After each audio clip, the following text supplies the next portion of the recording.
At Chipotle, we also have a playlist. Guacamole as it's being hand-mashed.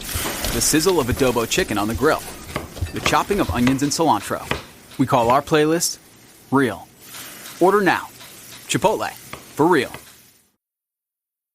Welcome to Good Morning Hospitality, your one-stop shop for the latest news, noteworthy trends, and thought-provoking discussions across the industry. From hotels and short-term rentals to all things travel and hospitality, you'll find each episode equips you with the information that you need to start your week.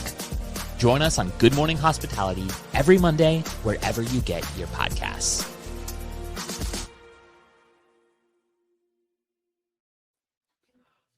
Good morning. Good morning. Happy Monday. I can't believe I beat Brandy. I know I'm a little slow today. I'm a little under the weather. Oh, no. Brandy's under the weather. That's not good. It's not good. That means, Michael, we got to bring the energy today. We got to bring it. It's here. It's here. The whole family's had the flu, but I've avoided it. It tends to happen somehow. Everyone gets something, but here I am. No bugs. Well, get that early morning energy, baby. Let's do it. No sorry you're not feeling that great, Brandy. You know. Yeah. Way to jump into the topics way early, Michael. Yeah. All good. But no, seriously, how was your guys' weekend? Anything fun and exciting? What did we miss in the Canali and Golden households? Before I got sick, I made I'm doing one of my Brandywine experiment dinners again this summer at my place in the Adirondacks. So I tested an apricot and pistachio chantilly cake. I'm not like, cakes are not my strong suit, and it came out very good. So that was like my fun Saturday project. So when are we going to experience something in Mexico? Maybe it's really weird we didn't get this invite, isn't it?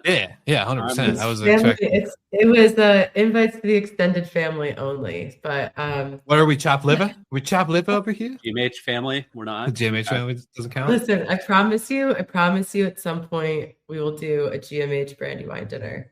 We'll have to poll the audience and see if we can get hooked up in a sweet big house with a big kitchen for me. Yes. Big or kitchen. An industrial one, a hotel kitchen. There we go. Or a hotel kitchen. There we go. So, you know anyone, let me know. Isn't Steve Turk to crossover shows? Isn't Steve Turk putting together some dinners, a dinner series? I did see that. Yeah. He is. Maybe we get a seat at the table with Steve Turkey Turk. But no, it should be exciting. What about you, Michael? What about you? What did you guys do this weekend? Anything fun? Good old Dadder Day? Dadder Day, yep. And for those who are unfamiliar, Dadder Day, it's me and a group of dads with all their boys just going out to coffee shop, letting the kids wreak havoc on the local community as we sip coffee on Saturday mornings and talk about life. Make them somebody else's problem. It's great. There's a little park right next to the coffee shop we go to, and they just run wild. But it's hot, it's hot. So we're ready for fall here. Summer is my least favorite season, as anyone on the video can tell by my pale skin. Well, the exact opposite for me. I love summer, so keep it coming. No, it's a good weekend for me over here. I went camping. It was a fail because the new spot I checked out was infested with mosquitoes, and I couldn't even enjoy a nice cup of coffee through bug spray, through campfire smoke, through tiki torches, through everything. I couldn't find peace. So I ended my trip a little early, but came back and had a lovely day at home prepping for the week. So that's my weekend. Very, very exciting as a single dude. Awesome. Well, we have some interesting topics, some stories that I don't think we would normally cover, but it is a fine Monday and we have a lot of stuff in the works to announce in the near future. So we wanted to bring some fun, exciting topics. And the first thing I want to do before we get into that, though, is for all of our live viewers, let us know where you are commenting or viewing from. We want to see people all over around the world. I know we have our regulars, Paul Manzi, Terry White, I almost said Tyler White, geez, and many, many others. So very exciting to have our live viewers back. Let us know where you're tuning in from. And for the rest of us, let's begin. Michael Golden, I know your favorite artist has I was going to say, let Brandy take this one. I was like, this is more in my neighborhood. Well, well, Brandy, that was a perfect segue for you to grab a hold. What's the first story we got today?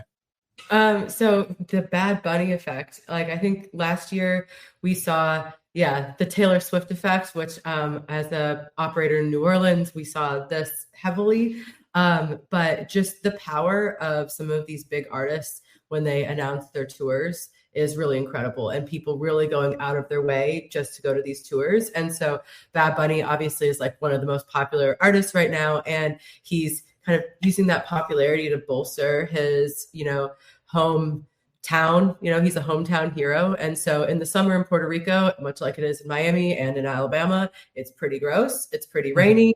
It's not the high tourist season. And so he has this 30 show residency in Puerto Rico over the summer, and it's just having an enormous impact on the island.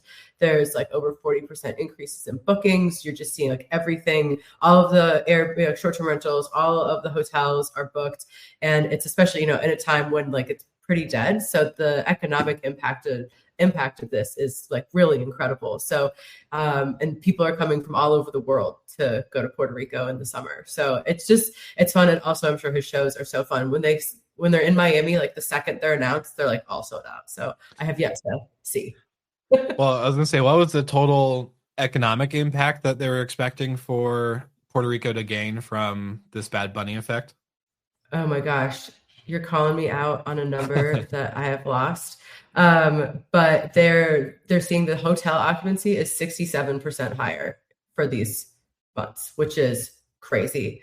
And so you just see like across the board, this isn't just in the hotels that you're seeing these like high ADRs. And you have like obviously all the bars, the restaurants, the grocery stores, the tours, like other parts of the island. Maybe people are tacking on, other trips or extending their trip around Puerto Rico. So it'll be interesting to see in the aftermath what like the total actual impact was.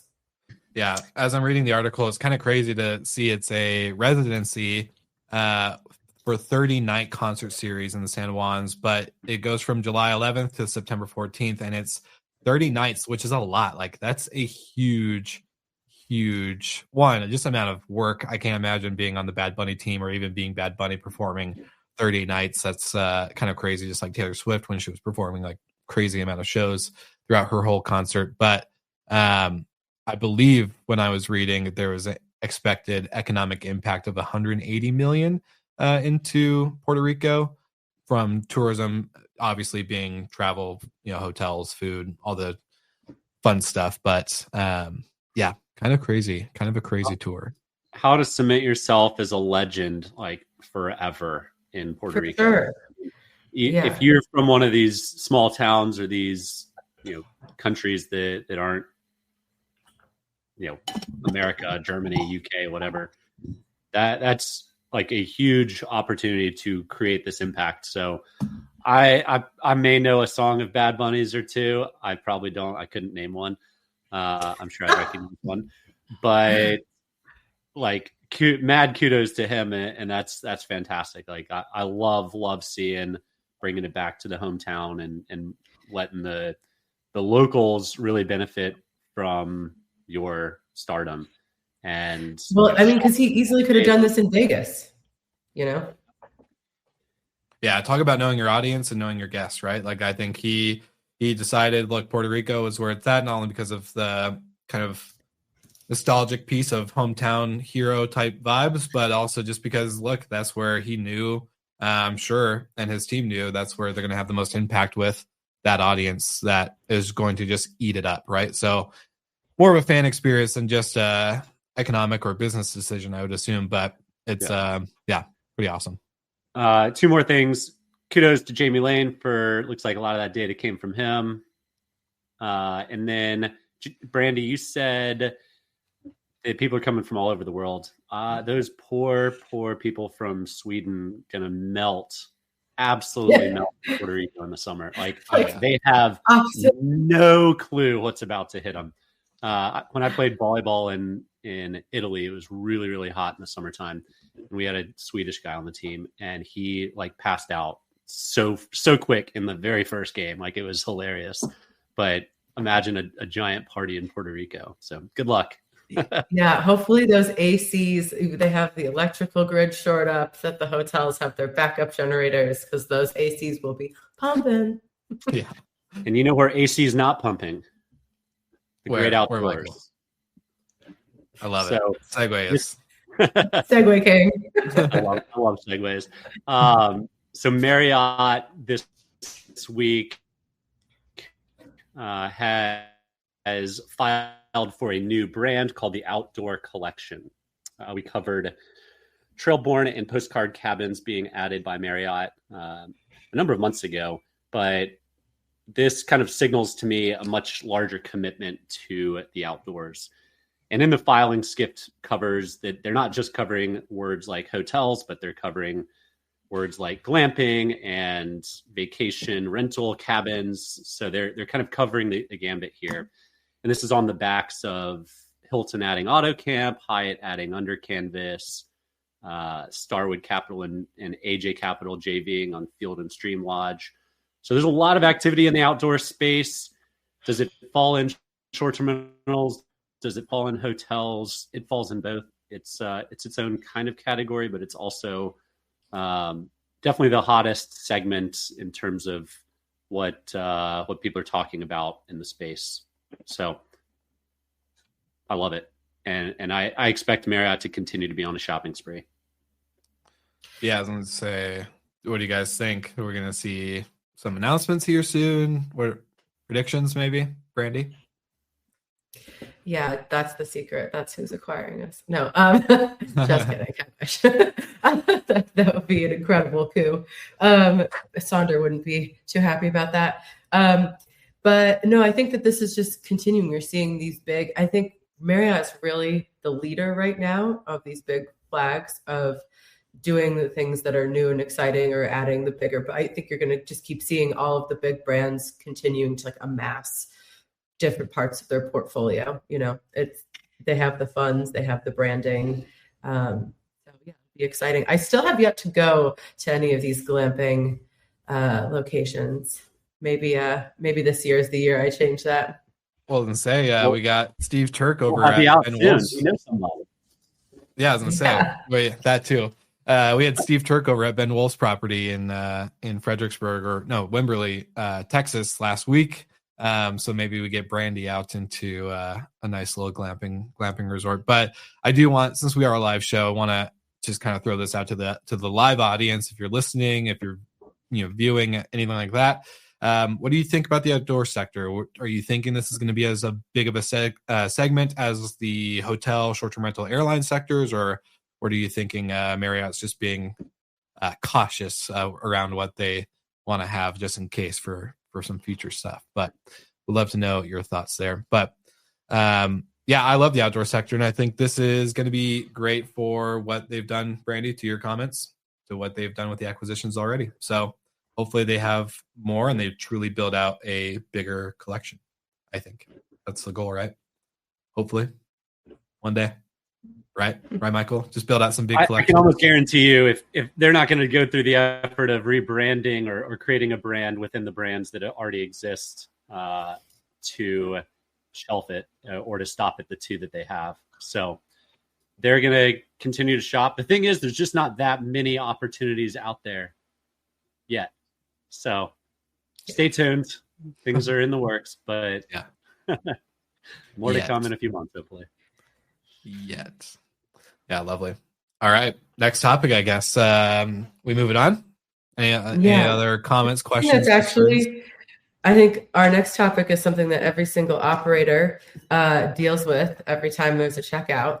So, and that is trash and leftover food and food waste. And I think this was circulating on LinkedIn a little bit over the weekend.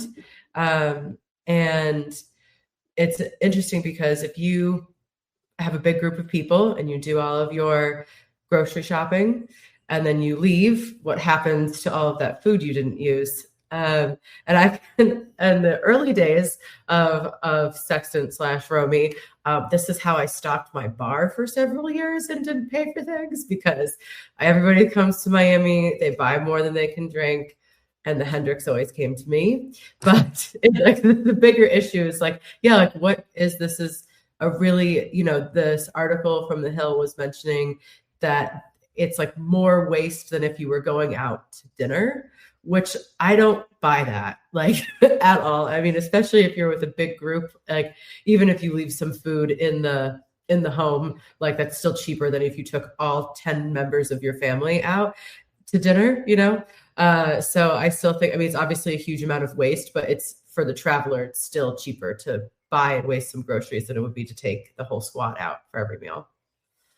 Yeah, whoever thinks it's cheaper to dine out than it is to dine in is crazy. They're crazy. Yeah.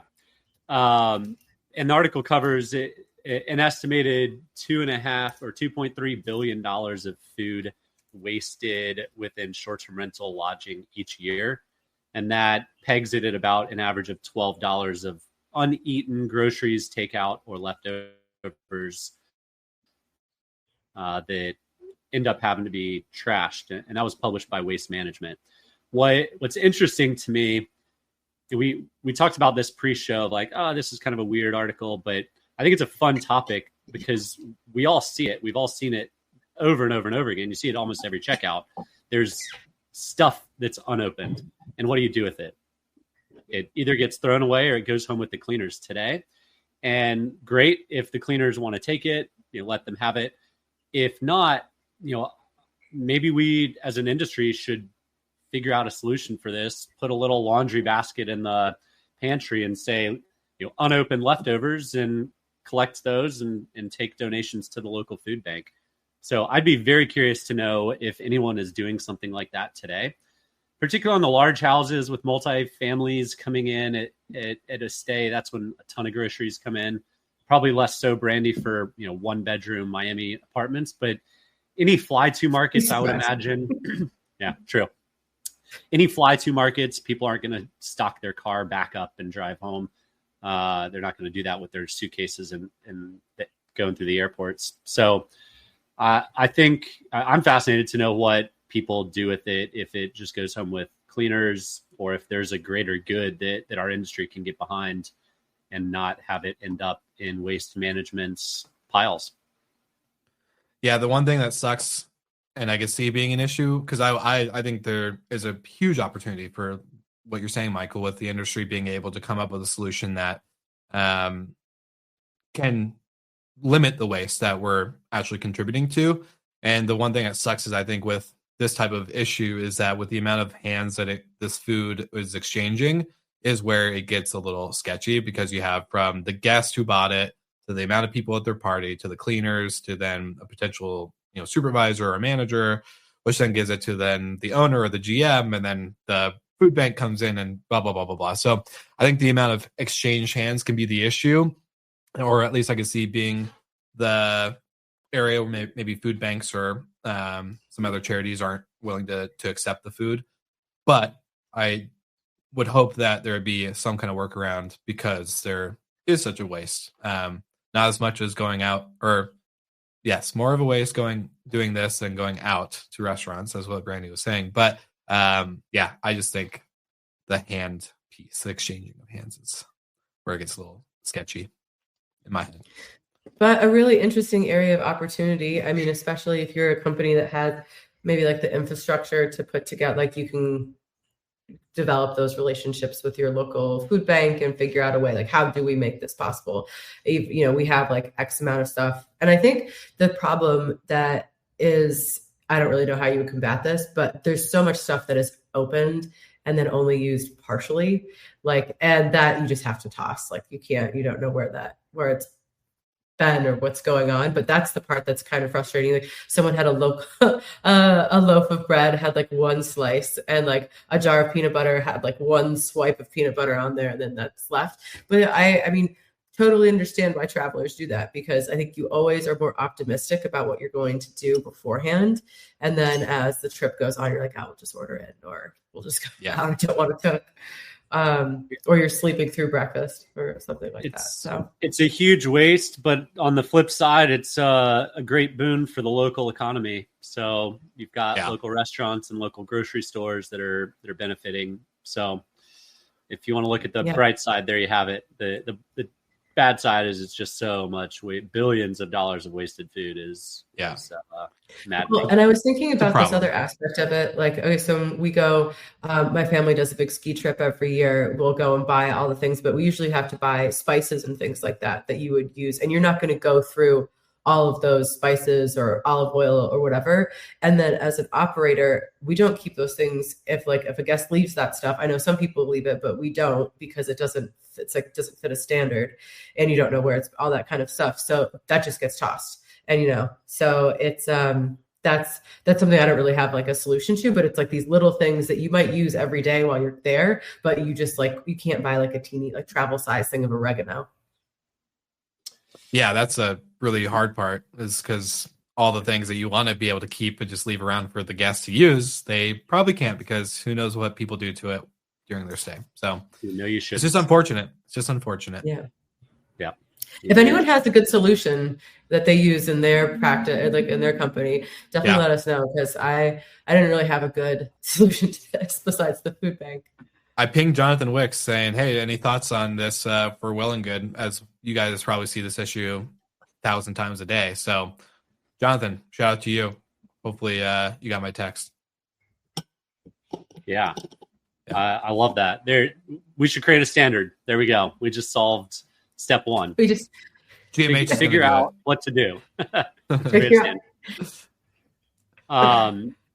Cool. Well, last quick topic to touch on before we wrap today.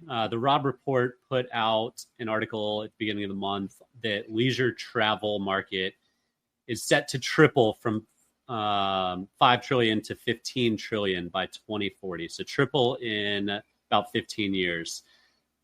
That's all leisure. The majority of it's coming from emerging markets, and the majority of that is going to stay for domestic travels. But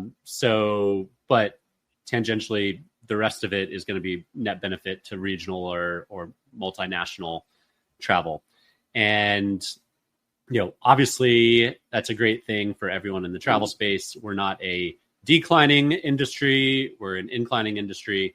And I think the more you can figure out exactly who your demographic is, whether it is drive to local, regional, or if you're a heavy international market, what you can do within your properties to attract and appeal those travelers that are coming to your markets. So the travelers that go to San Francisco are probably a little bit different than that go to Miami, but figure out what fits within your segment. And all in all, I love seeing positive trends for the industry, because we've had a lot of negative ones for a while. What about that booking window? But I thought something also that was interesting is we're seeing these other countries that are, their middle class, upper middle class is expanding, and now they have the money and they want to spend it on leisure travel. And I think a couple of months ago, we touched on this article about how, especially in Southeast Asian countries where there's like this ingrained hospitality just in the culture, and how that is really reflected in their luxury product, like in their hotels and things like that. So now on a global scale, all of the kind of higher tier product has, like, you're competing against even more regions, even more people to get this enormous amount of money that is now like getting ready to be spent. And so I think it's going to push, especially at the higher end, to keep getting more and more luxurious or tailored, because you have to keep standing out against even more. Like, it's not everybody going to a Four Seasons in, I don't know, in the Caribbean or where Mexico, like there might be someplace in Indonesia or Malaysia that you are now also competing with. So I think it'll keep pushing the industry higher. It'll be interesting to see what happens to the middle of the non-luxury, but for the luxury end, I think it's going to get really exciting. Yeah. I'm excited to see what new brands pop out from this. With any type of growth in travel or tourism, I think you're going to see a huge influx of cool startups from the tech side, but also I think the excitement for me is to see the new names and faces that pop in from the brands side of becoming an operator, creating a brand, creating something bigger than just, a local market type of operator maybe, or an Airbnb host. So that'll be very exciting as well. But speaking of excitement, as we wrap up the episode, I just want to say a big thank you and shout out to our friends at Guesty, because if you haven't heard the last couple of episodes, we are officially the official. Yes, we are.